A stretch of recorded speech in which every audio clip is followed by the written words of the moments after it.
प्रिय छात्रों, एक्सरसाइज 3.3 आपकी एनसीईआरटी बुक का और क्वेश्चन नंबर हैं 1 कर लिया हमने, 2 कर लिया। क्वेश्चन नंबर 3 में बहुत सारे क्वेश्चंस थे, 6 पार्ट थे, उसमें से हमने 4 पार्ट लगातार बताया आपको। आज के जो 2 क्वेश्चन है 5th और 6th वाला पार्ट, ये मैं कहूँगा बिल्कुल आपको इसको करना ही है, बिल्कुल छोड़ना नहीं है, क्योंकि इक्वेशन बनाने तक ही आपको विशेष रूप से देखना है। बाकी इक्वेशन के बाद में आप जैसा मेथड आपको अच्छा लगे उससे सॉल्व कर सकते हो। फिलहाल हम सब्स्टिट्यूशन मेथड लिखा हुआ इस एक्सरसाइज इसलिए उससे करेंगे। जैसे क्वेश्चन आपका इस प्रकार से हैं, यदि किसी भिन्न के अंश और हर में 2 जोड़ दिया जाए तो वह 9/11 हो जाती है, और यदि अंश और हर दोनों में से 3 जोड़ दिया जाए तो 5/6 हो जाती है। तो भिन्न ज्ञात कीजिए। देखिए क्वेश्चन को मोटे तौर पे मैंने जल्दी में पढ़ा। अब आपका क्वेश्चन कैसे पढ़ना और उसमें से कैसे इसको स्टार्ट करना, ठीक है। आपको इसमें इंग्लिश में लिखा हुआ आएगा कि a rational number becomes 9/11 if we added 2 to numerator and denominator, and it becomes 5/6 if we added both numerator and denominator 3. Then what is the rational number? यानी कि आपको परिमेय व्यंजक भी लिख सकता है, भिन्न भी लिख सकता है, ठीक है।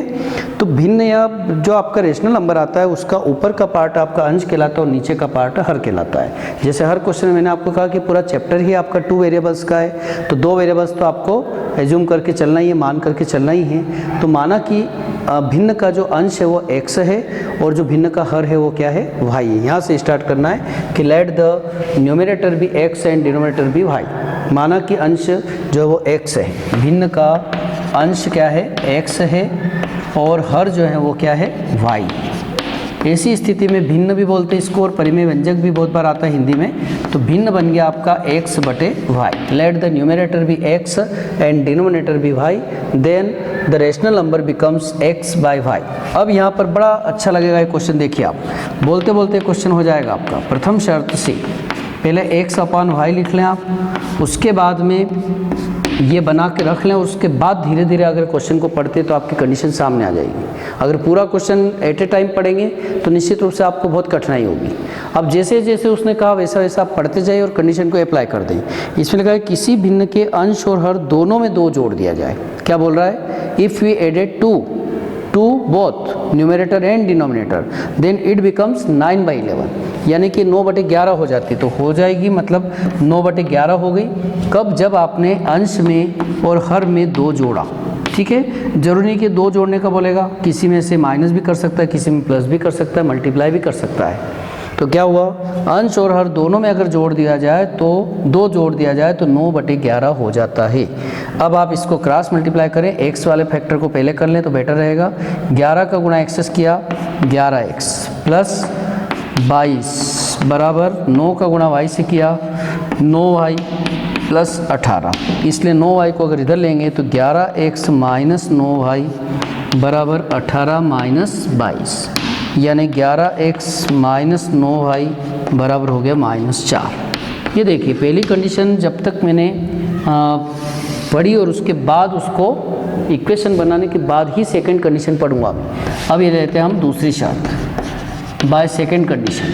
सेकंड कंडीशन क्या है, उसके पहले हम इसको ऐसा बना ले प्लेटफॉर्म, हमेशा ऐसा, फिर हम पढ़ते इसमें क्या बताया है। इसने लिखा था कि यदि हम अंश और हर दोनों में 3 जोड़ दें, ठीक है, 3 जोड़ने का बोल रहा है, तो ये 5/6 हो जाती है। It becomes 5/6 if we added to both 3। तो इसमें 3 प्लस किया तो ये 5/6 हो गई। ये देखिए आप, बड़ा आसान है। कभी वो बोलता if we subtract 3 from numerator तो x -3 कर देता मैं। If we added 4 to denominator, अगर आपको भिन्न में अंश में 3 घटाया जाए तो -3 कर देना, हर में 4 जोड़ा जाए तो +4 कर देना, तब यह 1 हो जाता है, तो बराबर 1/1। तो बड़े अच्छे क्वेश्चन से आपको बहुत अच्छे लगेंगे। बस अकॉर्डिंग टू क्वेश्चन चलना, आपको प्रश्न के अनुसार चलना है, न कि रटना है। 6 का गुणा इससे किया 6x प्लस 18 बराबर 5 का गुणा इससे किया 5y प्लस 15। इस प्रकार से y को इधर ले आएंगे, 6x माइनस 5y बराबर 15 पहले से है तो पहले ही लिखना है। बहुत सारे बच्चे 18 माइनस 15 कर देते हैं, भाई पहले से 15 तो स्थित है ना। तो 6x minus 5y equals to हो गया आपका -3। इसको दे दीजिए इक्वेशन नंबर 2। जैसा मैंने बताया, फिलहाल आप एक ही मेथड को जानते हैं, इसलिए इसको सब्स्टिट्यूशन मेथड से करना आपका आपकी अभी यूँ समझ सकते हैं कि मजबूरी है। बट आपको एग्ज़ाम में यकीन मानिए अभी तक ऐसा कभी नहीं आया कि ये न्यूमरेटर डिनोमिनेटर का क्वेश्चन आया और आपसे कहा कि नहीं इसको सॉल्व करिए बाय सब्स्टिट्यूशन मेथड। ठीक है, तो इसको मैं जब आपको विलोपन विधि यानी कि एलिमिनेशन मेथड बताऊंगा उस समय ये इक्वेशन 1 और 2 को इस पैटर्न की जो रहती है बड़े नंबर्स वाली, तो इनको अगर आप प्रतिस्थापन यानी सब्स्टिट्यूशन मेथड से करते थोड़ा सा कठिन लगता है। तो अगर आप अभी इस क्वेश्चन को यहाँ भी सब्स्टिट्यूशन मेथड से करना चाहें तो प्रैक्टिस कर सकते हैं, बट इसको बाद में हम किससे करेंगे, एलिमिनेशन मेथड से, तो शायद ज़्यादा अच्छा लगेगा। तो आप प्रतिस्थापन से इसको सॉल्व कर लें। जैसे एक्स और वाई का आंसर आता है तो आपका फाइनल आंसर क्या होगा, therefore the rational number यानी कि भिन्न जो हो जाएगा x बटे वाई। और ऐसे क्वेश्चन में कभी भी x और y के वैल्यू नेगेटिव नहीं आते, इस बात का ध्यान देना। अगर आपका कोई आंसर नेगेटिव आ रहा है मतलब समझना आपने कहीं ना कहीं मिस्टेक किया है। ठीक है, तो मान लीजिए x का वैल्यू 3 आया, y का 4 आया, तो फाइनल आंसर लिख के आना कि इसलिए भिन्न का मान 3/4 होगा, या 5 आया तो 3/5 होगा, या 4 आया और 5 आया तो 4/5 होगा। तो ये मैं आपको फिलहाल इसको भी होमवर्क में रूप में दे रहा हूँ क्योंकि आपको इक्वेशन सब्स्टिट्यूशन मेथड से अच्छे से करते आ चुकी है। ठीक है, इसके बाद में सबसे अच्छा क्वेश्चन, ये बहुत ही अच्छे हैं, किसको अच्छा कहें और किसका नहीं, सब इंपॉर्टेंट क्वेश्चन है, बट बेस्ट क्वेश्चन जिसको कहें वो आपका इसका लास्ट पार्ट है, जेकब वाला क्वेश्चन। और ये भी बहुत अच्छा था, विशेष रूप से 2 क्वेश्चन तो करना ही है, साथ में आपका सप्लीमेंट्री वाला अच्छा था, क्रिकेट टीम वाला अच्छा था। ठीक है, ये विशेष रूप से करिएगा आप। अब मान लीजिए इसमें पढ़े हैं तो हम 5 वर्ष बाद जेकब की आयु उसके पुत्र की आयु की 3 गुनी हो जाएगी। ठीक है, प्रश्न पहले पूरे जल्दी से पढ़ सकते हैं, बट बाद में आपको धीरे धीरे पढ़ करके उसका मीनिंग निकालना है कि हमें कहाँ से स्टार्ट करना है। जैसे इसमें लिखा है 5 वर्ष बाद जेकब की आयु उसके पुत्र की आयु से 3 गुनी हो जाएगी। After 5 years Jacob's age will be 3 times to his son. 5 वर्ष पूर्व जेकब की आयु उसके पुत्र की आयु की 7 गुनी थी, और 5 वर्ष पहले, है ना, 5 years अगो जेकब्स आयु मतलब Jacob's age is 7 times to his son, then what is the present age, तब उनकी आपको वर्तमान आयु बताना है। ये अपना प्रश्न है। तो देखिए, जब भी आपको इस टाइप के कोई एज से संबंधित क्वेश्चन आते हैं, आयु से संबंधित, तो पहले तो पिता पुत्र है जेकब और ये, तो स्टार्टिंग आप यहाँ से स्टार्ट करें, माना कि, और ये वर्तमान आयु दोनों की जब भी लेंगे हम प्रेजेंट एज ही लेंगे, तो माना कि जेकब की वर्तमान आयु कितनी है, x वर्ष है, और उसके पुत्र की वर्तमान आयु y वर्ष है। पहला काम तो आप यहाँ करेंगे। उसके बाद आप जानते हैं, चाहे आप मेरी एज लें या आपकी एज लें, समय के साथ सबकी एज बढ़ती है। मतलब पश्चात वाली बात हो, यानी कि आफ्टर की बात हो, बाद की बात हो, तो हमेशा प्लस करते हैं। मान लो आज किसी की एज 15 ईयर्स है और वो 5 साल बाद की बात बता रहा है कि 5 साल बाद में कितना हो जाऊंगा, तो 15 + 5 यानी कि 20 हो जाएगा। पर अगर वो 5 साल पहले कितना था, तो आज अगर 15 है तो 5 साल पहले कितना हो जाएगा, 15 - 5। मतलब आपको याद रखना है कि आफ्टर, बाद या पश्चात, 3 शब्द हो तो हमेशा प्लस करते हैं, अगो, पहले, पूर्व हो तो आपको माइनस करना है। अब यहाँ पहले 2 कंडीशन की बात करते हैं। तो देखिए, प्रथम शर्त में ये कहा है कि 5 वर्ष बाद, ठीक है, 5 वर्ष बाद की बात करें जेकब से, तो जेकब की जो आयु है, जेकब की आयु निश्चित रूप से x थी वर्तमान में, प्रेजेंट में, इसलिए प्लस हो जाएगी 5। इसी प्रकार से उसका पुत्र भी 5 साल के बाद निश्चित रूप से बड़ा होकर के y + 5h का हो जाएगा। इन दोनों में जो दे रखा है आपको रिलेशन, उसने कहा है कि 5 वर्ष बाद जेकब की आयु उसके पुत्र की आयु की 3 गुनी हो जाएगी। मतलब अगर ये जेकब है, इसकी जेकब की आयु है और इधर क्या है, उसका पुत्र है, तो कभी ज़िंदगी में बराबर तो हो नहीं सकते बाप बेटे।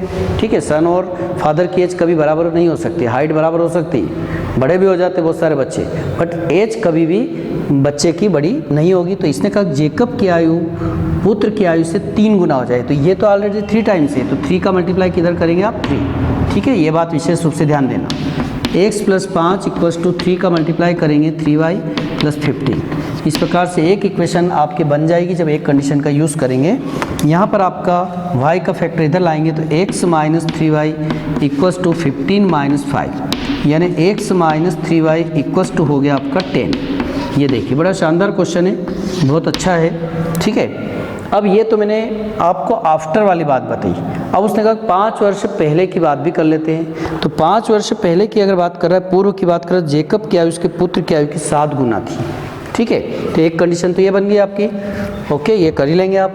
चलते आगे, यहाँ पर आपकी दूसरी शर्त देख लेते हैं। दूसरी शर्त में कहा था कि 5 वर्ष पूर्व, 5 वर्ष पूर्व, बिफोर या अगो, 5 वर्ष पूर्व की बात कर लेते हैं, ठीक है।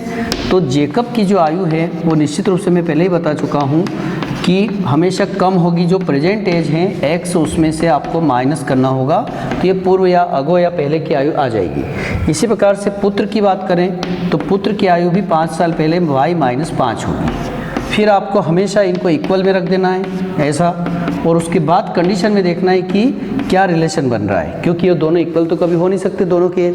तो यहाँ लिखा है कि 7 टाइम्स हो जाएगी। 5 साल पहले की बात है तो 7 टाइम्स थी, तो ये 7 का मल्टीप्लाई इधर करेंगे। एक और बात ध्यान देना, अगर यहाँ ब्रैकेट नहीं लगाएंगे ना तो केवल 7 के साथ में y का ही मल्टीप्लाई आप करके और गलती कर बैठेंगे, ठीक है। तो बेटर है कि आप यहाँ ये ब्रैकेट जरूर यूज़ करें। x - 5 = 7y - 35, अन्यथा ये 7y ही रह जाएगा और ये 5 भी बन जाएगा। तो आप ब्रैकेट जरूर लगाएं। 7y को इधर शिफ्ट कर लें। x - 7y = -35, ये -35 और प्लस हो जाएगा आपका 5। इस प्रकार से x - 7y = हो गया -30। ये हो जाएगी आपकी इक्वेशन नंबर 2। चाहे तो 1 और 2 को आप इस क्वेश्चन के लिए तो सब्स्टिट्यूशन मेथड से भी करेंगे तो इजी रहेगा, क्योंकि x अकेला है। तो इसको अगर हम करना चाहें तो कर सकते हैं। तो समीकरण 1 और 2 को प्रतिस्थापन विधि से हल करने पर फ्रॉम इक्वेशन 1 समीकरण 1 से चलते हम, तो देखिए क्या आएगा। x = 10 + 3y, ये हो गई आपकी इक्वेशन नंबर 3। और आपको पता है जैसे इक्वेशन 3 बनती है, अगर आपने 1 को यूज़ किया तो उसको पुट कहाँ करते थे हमेशा 2 में। तो समीकरण 2 में x का मान रखने पर x की जगह आप पुट करने जा रहे हैं 10 + 3y - 7y = -30, और इसलिए 10 और ये 3y - 7y करेंगे तो माइनस का 4y आएगा -30, -4y = -30 एंड माइनस का 10 हो गया। देखिए आप, ये -10 हो गया, इसलिए -4y = कितना हो गया -40। माइनस कैंसिल करने के बाद 4y = 40, तो y का वैल्यू हो जाएगा 10।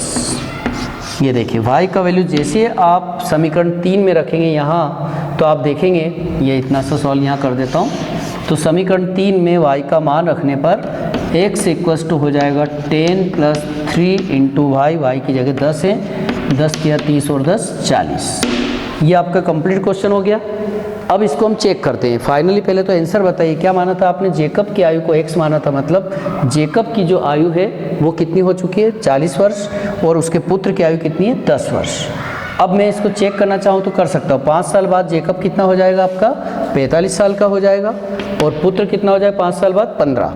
तो क्या उसने कहा था 5 साल बाद ये इससे 3 गुना होना चाहिए, बराबर हो रहा है, ऐसे चेक कर सकते हैं। उसने कहा था 5 साल पहले 7 गुना होना चाहिए। 5 साल पहले अगर बात करूं तो ये आपका जेकब अभी 40 का है, तो 5 साल पहले कितने का था 35, और अभी वर्तमान में बच्चा जो है वो 10 साल का है, तो 5 साल पहले कितने का था 5। क्या ये 7 गुना है? निश्चित रूप से 7 टाइम्स है, मतलब आप ऐसे चेक भी कर सकते हैं। ओके, क्वेश्चन बहुत अच्छा था। निश्चित रूप से आपकी ये पूरी एक्सरसाइज कंप्लीट हो गई। इसमें हमने प्रतिस्थापन विधि से संबंधित क्वेश्चंस किए थे। अगली मेथड जो आपकी आएगी विलोपन विधि, जो आपको बहुत अच्छी लगती है। अक्सर बच्चों का कहना रहता है कि सर हमको एलिमिनेशन यानी कि विलोपन विधि बेटर लगती है। ठीक है, तो अगले वीडियोज़ में हम विलोपन विधि पढ़ेंगे। आपको पता होना चाहिए कि एक मेथड हमेशा एग्जाम में आती है। Thank you.